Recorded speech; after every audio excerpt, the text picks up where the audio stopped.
কিছু করার জন্য যারা মরিয়া হয়ে তাদের ডেডিকেশন অব্যাহত রেখেছেন, সেই ছাত্র ফ্রন্টের যে গৌরবোজ্জ্বল 35তম প্রতিষ্ঠাবার্ষিকী হয়ে গেল,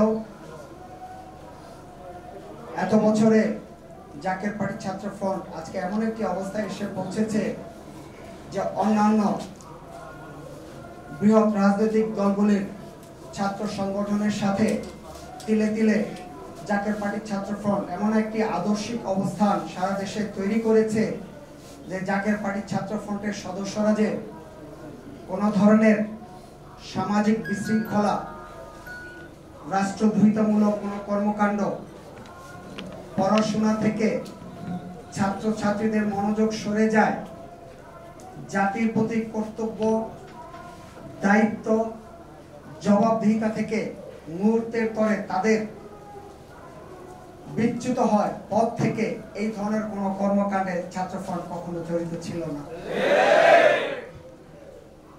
মহান জুলাই বিপ্লবে জাকের পার্টি ছাত্র ফ্রন্টের রাজধানী ঢাকা সহ দেশের বিভিন্ন স্থানে তারা জীবন বাজি করে লড়াই করেছে। তার প্রমাণ আজকে আমাদের সামনে শহীদ জুয়েলের বড় ভাই জনাব জহিরুল ইসলাম আছেন, উনিও জাকের পার্টি ছাত্র ফ্রন্টের অন্যতম সক্রিয় একজন সদস্য। Dhaka residential model school and কলেজের অন্যতম মেধাবী শিক্ষার্থী ফারহান ফায়াজ, তার পিতা আমাদের জাকের পার্টির কেন্দ্রীয় যুগ্ম মহাসচিব, তার ছেলে আমাদের অত্যন্ত মেধাবী ফারহান ফায়াজের আত্মদানের পরেই, এবং এখানে শহীদ আবু সাইদের কথা স্মরণ করতে হয়, তারপরে সারা দেশে অগ্নিস্ফুলিঙ্গ তৈরি হয়। আমরা চাই এই যে জুলাই বিপ্লব, তার যে উদ্দেশ্যে আবার আমরা নতুন করে স্বাধীনতা পেলাম, সেটা যেন কার্যকর হয়। আমরা বলবো যে ছাত্র সমাজের একটা বড় ভূমিকা, গৌরবোজ্জ্বল ভূমিকা 52 ভাষা আন্দোলন থেকে প্রতিটা জাতীয় সংকটে ছিল, এবং তারা সেই ঐতিহাসিক ডাকে সাড়া দিয়েছেন, যার ফলে আমরা এত চমৎকার বাংলাদেশ পেয়েছি। কিন্তু আজকে আমরা যে সংকটের মোহনায় দাঁড়িয়েছি, সেখানে বিভেদ বিভক্তির দেয়াল টেনে জাতিকে বিভক্ত করা চলবে না, সঙ্গত হবে না। সংস্কার যদি করতেই হয়, তাহলে সকল অঙ্গনেই সংস্কার করতে হবে, সংস্কার প্রতিটা ক্ষেত্রে হতে হবে। এবং জাকের পার্টি সংস্কারের প্রতীক। জাকের পার্টি সংস্কার চায়। গত 35 বছরে জাকের পার্টি হয়তো সেইভাবে মিডিয়াতে ফোকাস না, আমি মিডিয়াকে দোষ দিব না, আমরা হয়তো সেইভাবে ফোকাস না, কারণ আপনারা জানেন যে দেখা যায় যে যারা প্রভাবশালী, যারা প্রভাব বিস্তার করেন, তাদেরকে কেন্দ্র করে অনেক কিছু হয়েছে দেশে।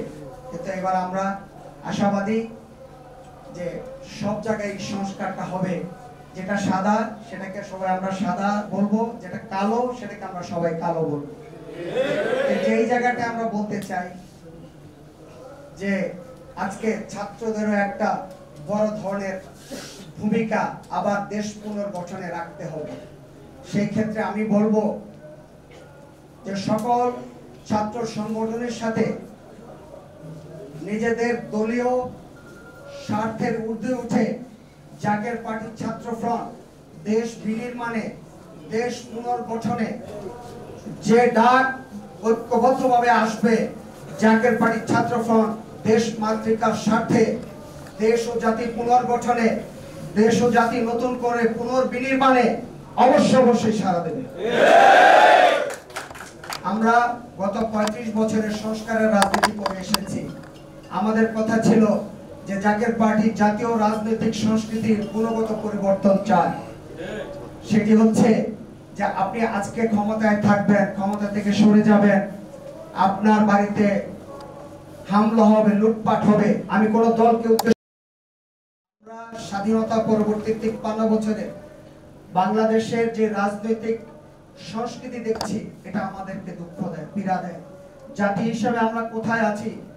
এক মহান 71-এ বাংলার সূর্য সন্তানরা যে স্বাধীনতা আমাদেরকে এনে দিলেন, উচিত ছিল পরবর্তীতে যে সকল জাতীয় নেতা দেশকে নেতৃত্ব দিয়েছেন, উচিত ছিল যে দেশে পরমত সহিষ্ণুতা থাকবে, বিভেদ থাকবে, আমি বিভেদ বলবো না, সরি, মত ভিন্নতা থাকতে পারে, কিন্তু যখন দেশের স্বার্থ যখন সকলের সামনে আসবে তখন আমরা সকলে একসাথে বসবো, আমরা দেশের সংকট নিরসন করব, দেশের যে সামাজিক সাংস্কৃতিক ধর্মীয় সমস্যাগুলো আছে, অর্থনৈতিক সমস্যাগুলো আছে, রাজনৈতিক সমস্যাগুলো আছে, সেগুলো আমরা একসাথে বসে সমাধান করব।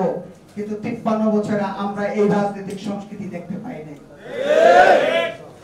রাজনীতি সেই করবে যে রাজনীতি কখনো লোভনীয়, রাজনীতি কখনো একটা লাভজনক পদ হতে পারে না।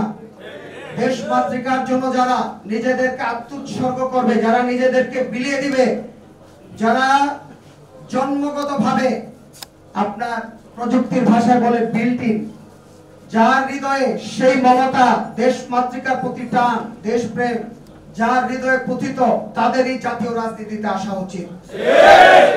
এমপি পদ, মন্ত্রী পদ, উপজেলা চেয়ারম্যান পদ, ইউনিয়ন পরিষদের চেয়ারম্যান পদ, জেলা পরিষদ চেয়ারম্যান পদ কখনোই কোনো লাভজনক পদ হতে পারে না। আমরা 53 বছর ইতিহাসে দেখেছি এগুলি লাভজনক পদ হিসাবে স্বীকৃত হয়েছে।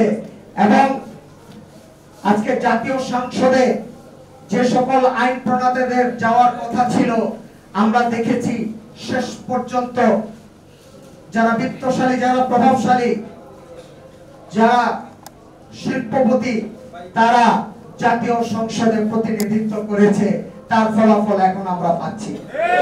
কাজেই এই অবস্থার পরিবর্তন ঘটাতে হবে। আমাদের জাকের পার্টি ছাত্র ফ্রন্টের সম্মানিত কেন্দ্রীয় সাধারণ সম্পাদক তিনি তার লিখিত বক্তব্যে সংস্কার প্রস্তাবের প্রস্তাবনা তুলে ধরবেন, আপনারা পুরোটাই জানতে পারবেন।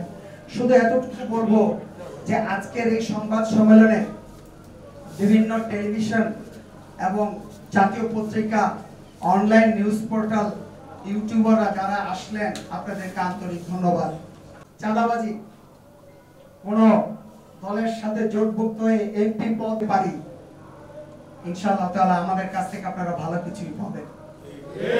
মহান ৭১-এ যারা দেশের জন্য রক্ত দিয়েছেন, যে মা বোনরা তাদের জীবনের সবচেয়ে সেরা সম্পদ লুটিয়ে দিয়েছেন, এবং জুলাই বিপ্লবে যারা আত্মাহুতি দিলেন, আমরা দৃঢ় বিশ্বাসী মহান রাব্বুল আলামিনের রহমতে ইনশাআল্লাহ তাআলা জাকের পার্টির মহান প্রতিষ্ঠাতা বিশ্বওলি হযরত মাওলানা শাহ সুফি খাজা ফরিদপুরি রহমতুল্লাহ আলাইহি সাহেবের দোয়ার বরকতে নিশ্চিতভাবেই জাকের পার্টি এমন একটি চমৎকার রাষ্ট্র ব্যবস্থা গড়ে দেবে যেখানে হিন্দু, মুসলিম, বৌদ্ধ, খ্রিস্টান বহু সাম্প্রদায়িক সম্প্রীতি থাকবে, গণতন্ত্র, ইসলাম, সমাজতন্ত্র সমস্ত কিছুর অভূতপূর্ব ভারসাম্য থাকবে, যেখানে আর কোনোদিন কোন রাজনৈতিক পদ, কোন জনপ্রতিনিধির পদ লাভজনক পদ হিসেবে বিবেচিত হবে না, সবাই হবে মহান ব্রত।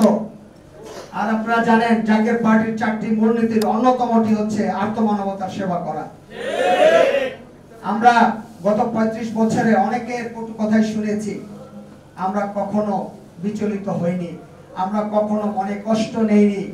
তাদের এই ধরনের কটুবাক্য, তাদের তুচ্ছ তাচ্ছিল্য আমাদের আত্মবিশ্বাসকে আরো বহু গুণে বাড়িয়ে দিয়েছে, আমাদের জাতির প্রতি ডেডিকেশন আরো বহু গুণে বাড়িয়ে দিয়েছে। এখন আমরা আরো নিশ্চিন্তে বলতে পারি আমাদের যে ফ্রেশ স্পিরিট, ইয়াং স্পিরিট, তারা জাকের পার্টির কর্মসূচি বাস্তবায়নে যে কোনো ত্যাগ স্বীকারের জন্য প্রস্তুত আছে। আমি আবারও দ্ব্যর্থহীন কণ্ঠে বলতে চাই, জাকের পার্টি ব্যক্তি বা দলীয় স্বার্থ নয়, সবার আগে জাতীয় স্বার্থকে প্রাধান্য দেয়। শুধু বলবো যে এখন জাতীয় রাজনীতিতে নীতি, নৈতিকতা, মানবিকতা, সততা, ন্যায়নিষ্ঠতা এবং আদর্শের মূল্যায়ন হওয়া উচিত। অবশ্যই মূল্যায়ন হওয়া উচিত। সংস্কার যেমন সকল ক্ষেত্রে হতে হবে, তেমনি 18 কোটি জনগণকেও এবার নিজের সংস্কার সাধন করতে হবে। যে কর্পোরেট টাকার নোট দেখলে আর বিভ্রান্ত হব না, পাজেরো গাড়ি দেখলে আর বিভ্রান্ত হব না। কৃষকের সন্তান সেরা না বিত্তশালীর সন্তান সেরা, সেটা তার কাজ দিয়ে প্রমাণ হবে। কাজেই আর ভুল সিদ্ধান্ত নেওয়া যাবে না। আপনারা ভালো থাকবেন, সুস্থ থাকবেন। আমাদের কেন্দ্রীয় সাধারণ সম্পাদক